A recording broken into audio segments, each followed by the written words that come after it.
Break के बाद आपका स्वागत है और अब बढ़ते हैं आगे। बैतूल में स्कूल शिक्षा मंत्री इंदर सिंह परमार के पैरों में गिरकर चयनित शिक्षक फूट फूट कर रोए। जहां शिक्षकों को फूट फूट कर रोता देख अधिकारी भी घबरा गए। बता दें, इन शिक्षकों की चयन के 3 साल बाद भी नियुक्ति नहीं हुई है, जिससे इनके रोजाना के जीवन में खाने पीने तक के लाले पड़ गए हैं। बता दें, उच्च माध्यमिक के करीब 19,000 और माध्यमिक के करीब 11,000 शिक्षकों के लिए भर्ती प्रक्रिया हुई थी। मंत्री इंदर सिंह परमार ने कहा कि शिक्षक भर्ती का कार्यक्रम चल रहा है, ये कोर्ट का विषय है, उससे बचते हुए हम शिक्षकों की भर्ती प्रक्रिया करने वाले हैं। वेरिफिकेशन हो गया है, जल्दी सबको नियुक्ति देने वाले हैं। 3 साल से इंतजार करने पर बोले उनको कमलनाथ और दिग्विजय से पूछना पड़ेगा।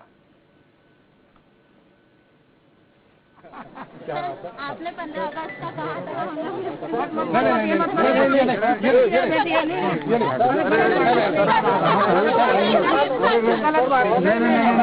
हम आपके हाथ जोड़ते हैं, ये गलत बात है। अरे गलत बात, हम आपसे सब बात चलिए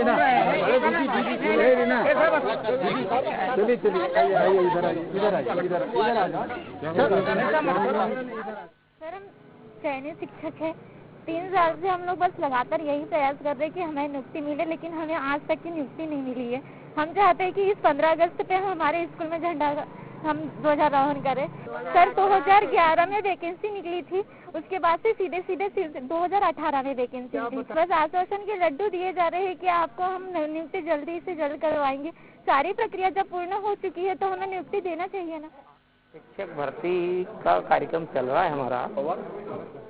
कोर्ट का एक विषय है, उससे बचते हुए जो कोर्ट के निर्देश है उससे बचते हुए हम शिक्षकों की भर्ती का प्रक्रिया करने वाले हैं। वेरिफिकेशन हो गया है, जल्दी सबको नियुक्ति देने वाले हैं। तो इस खबर पर चर्चा के लिए हमारे साथ में भूतेश शर्मा हमारे साथ जुड़ गए हैं, जो कि प्रदेश संयोजक हैं चयनित शिक्षक संघ के। तो भूतेश जी, जिस तरह से हम मानते हैं गुरु की जगह हमारे सिर के ऊपर होती है, कहीं ना कहीं सबसे बड़ा हम गुरु को मानते हैं, लेकिन कहीं ना कहीं जिस तरह से पैरों में गिरना पड़ा तो निश्चित तौर पर काफी मजबूरी रही होगी। सर, मजबूरी क्या है, पिछले 3 सालों से तो हमारे सामने जो रोजगार के संकट तो खड़ा हुआ ही थी, पर पिछले 10 सालों में वैकेंसियां आती हैं यहाँ पर। शिक्षक भर्ती आखिरी बार हुई थी 2011 में। 2011 से लेकर आज तक कोई सी भर्ती नहीं है बड़ी स्तर पर। भर्ती आती है 2018 में। 2018 के बाद से कोई टाइम टेबल नहीं है कि ये भर्ती कब तक चलेगी। सर, ये चलती ही रहती। चुनाव का एक शेड्यूल आता है कि चुनाव इस तारीख को होगा, इस तारीख को आप ये फॉर्म डालेंगे, इस तारीख को आपकी वोटिंग होगी, काउंटिंग होगी, सब कुछ इलेक्शन सारा टाइम पे होता है। But what about education system? Sir, जितना इलेक्शन जरूरी है, जितना संविधान जरूरी है, सर उतना ही हमारा ये एजुकेशन सिस्टम भी जरूरी है। सर, उसकी तरफ क्यों सरकारें क्यों नहीं ध्यान देती है? मेरा एक छोटा सा बस यही सवाल है कि सरकारें क्यों नहीं ध्यान देती है। पर 2018-19 में 22,000 से ज्यादा स्कूलें बंद हो चुके हैं। जब सरकारों से पूछा गया तो उस समय लोकसभा में एक जवाब पेश किया गया अपने यहाँ से कि 90,000 से ज्यादा शिक्षकों के पद रिक्त है। कोरोना प्रोटोकॉल में सारे काम होते हैं, केवल और केवल वेरिफिकेशन का काम रोक दिया जाता है। ठीक है, हम मानते हैं कि रोक दिया गया। पिछले 1.5 साल से वेरिफिकेशन ही चल रहा है सर। आज तक कुछ भी नहीं हुआ है। सर, मेरा एक और सवाल ये है कि जो आप सीएम राइज की कल्पना ला रहे हैं, आप मॉडल स्कूल की कल्पना ला रहे हैं, ये बिना शिक्षक के कैसे संभव है?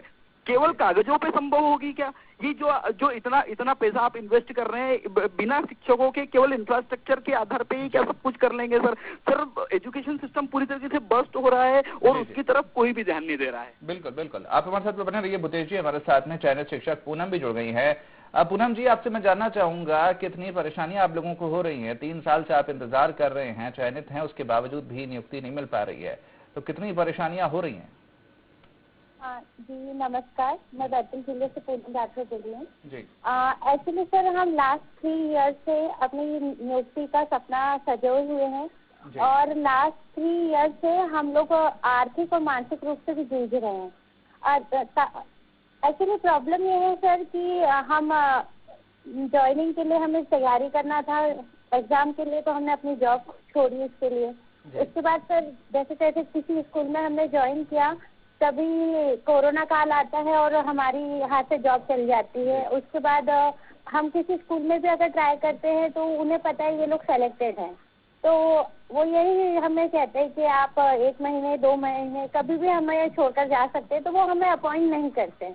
तो सर इस तरह से हम आर्थिक रूप से भी जूझ रहे हैं और मानसिक रूप से भी जूझ रहे हैं। जी बिल्कुल बिल्कुल। हमारे साथ में भूतेश जी भी जुड़े हुए हैं। भूतेश जी, जिस तरह से अब लगातार आश्वासन मिल रहे हैं, तो क्या मानते हैं, जिस तरह से आपने स्कूल शिक्षा मंत्री इंदर सिंह परमार जी से भी बात की है, तो क्या कुछ कहना रहा उनका इस पूरे मामले पर? सर, शिक्षा मंत्री जी से हमारी कई मर्तबा मुलाकात हो चुकी है। हम उनके निवास पे भी जा चुके हैं, भोपाल वाले निवास पे भी जा चुके हैं। ऐसा सर कोई सा मंत्री, मुख्यमंत्री, कोई व्यक्ति नहीं रहा है जिसको हमने ज्ञापन या नहीं दिया। हमारे को केवल मिलता क्या है, केवल मिलती है हमारे को एक तारीख। मैं आपको उसका वर्णन करता हूँ। हम 12 जुलाई को डीपीआई गए थे। 12 जुलाई को जब डीपीआई गए तो डीपीआई में हमारे को कहा गया कि 13 तारीख को आपके कोर्ट में सुनवाई है, हम उसके बाद में हम 1 महीने के अंदर आपकी भर्ती कर देंगे। ये 12 जुलाई को आश्वासन दिया गया था डीपीआई ने। उसके बाद में फिर हम वापस जाते हैं। हमारे कुछ साथी 27 तारीख को, फिर 27 तारीख को बोला जाता है कि अभी हम बहुत जल्दी कोर्ट में आईए लगा रहे हैं। फिर 30 तारीख को मैं व्यक्तिगत तौर पे कियावत मैडम से मिला। कियावत मैडम ने जो तत्कालीन आयुक्त महोदया थी, उन्होंने कहा कि हमने आपका आईए लगा दिया गया है। उस समय भी हमारे को एक, उसके बाद में 4 तारीख को जब हमारे कुछ साथी एजी कार्यालय में जाते हैं तो वहां पे भी हमारे को एक तारीख दे दी जाती है कि यहाँ पे अभी तक कोई सा भी दस्तावेज नहीं आया। 5 तारीख को जब मैं व्यक्तिगत वापस डीपीआई जाता हूँ तो वहां पे हमारे को बोला जाता है कि अगली तारीख पे काम हो जाएगा। सर, हमारे को आश्वासन नहीं मिल रहा है, सिर्फ मिल रही है हमारे को एक तारीख। और ये आज से नहीं मिल रही, पिछले 1.5 सालों से केवल और केवल तारीख मिल रही। सर, ये तारीखों का दौर कब खत्म होगा? एजुकेशन सिस्टम के बारे में इतनी सरकारें लापरवाह कैसे हो सकती है?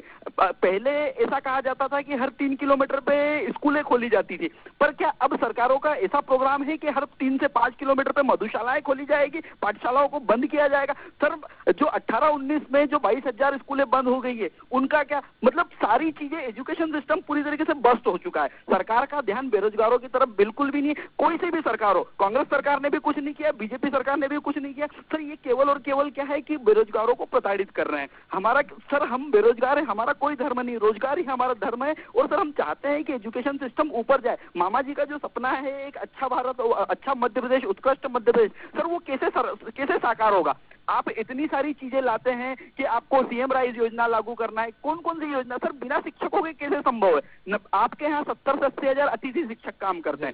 सब सारे प्रोग्राम्स आपके हो रहे हैं, केवल और केवल आप चयनित शिक्षकों को केवल आप हर बार क्या देते हो? एक तारीख। और सर, हम इस तारीख से हम पूरी तरीके से ऊब चुके हैं सर, ये तारीखों से। सर, 70 से ज्यादा हमारे ऐसे साथी हैं जो पूरी तरीके से अपनी जान गंवा चुके हैं कोरोना काल में। सर, क्या उनके सपने नहीं थे कि वो शिक्षक बने? सर, 70 लोग मर चुके हैं कोरोना में। क्या अब 71वां नंबर मेरा होगा?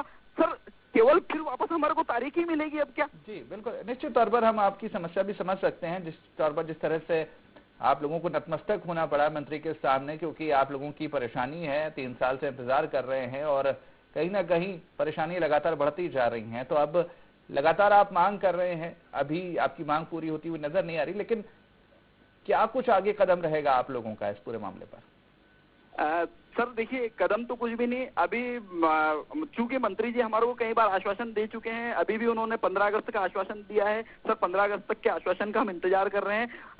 वरना 18 अगस्त को भोपाल में मध्य प्रदेश की सारी महिलाएं मामा जी को राखी बांधने वहां पर जाएगी। क्योंकि सर, वो अगर मामा जी कहते हैं कि मैं पूरे मध्य प्रदेश का मामा हूं, तो मैं मध्य प्रदेश की हर एक चयनित शिक्षक महिला से, हर एक चयनित बेरोजगार महिलाओं से मैं चाहता हूं कि वो सब मामा जी को राखी बांधने जाए। क्योंकि सर, मामा जी केवल क्या आप शब्दों में ही या अखबारों में ही बने रहेंगे? इस बार हम खुद राखी देने जाएंगे मामा जी को उनके घर, और हमारे को राखी के नेक के बदले हमारे को केवल नियुक्ति पत्र चाहिए, इससे ज्यादा कुछ नहीं। ना कोई तारीख, ना कोई आश्वासन, केवल नियुक्ति पत्र। चलिए, बहुत बहुत शुक्रिया आपका हमारे साथ जुड़ने के लिए, बात करने के लिए। और पूनम जी, आपका भी बहुत बहुत धन्यवाद हमारे साथ जुड़ने के लिए, बात करने के लिए।